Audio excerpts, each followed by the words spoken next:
এই নেন ভাই সিগারেট খান। আমি না এসএসসি পরীক্ষাতে B+ পাইছি। ধন্যবাদ সুহাসিনী।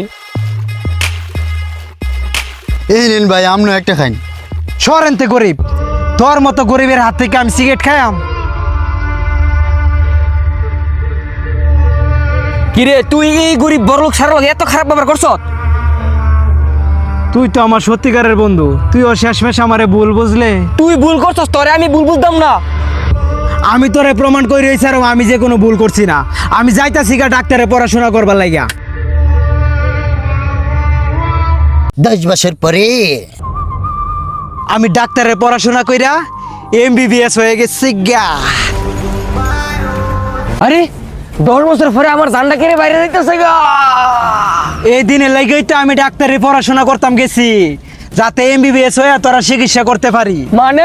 মানে তুই 10 বছর আগে যে সিগারেট খাইছিলি এটা সিগারেট আসিল না, এটা আসিল 777 বনানি বিড়ি। আর এই সেরা আমার আপন সৎ ভাই আসিল। কিভাবে, কোথায়, মানে কি? হ্যাঁ চাইছি না আমারে বিড়ি খাওয়ায়া তোরা সব সম্পত্তি দখল করবার লাগিয়া। আজকে আমি বুঝে গেছি তুই সেদিন কোনো ভুল করছিলি না, তোর আমি আজের সন্দেহ করছি। কি?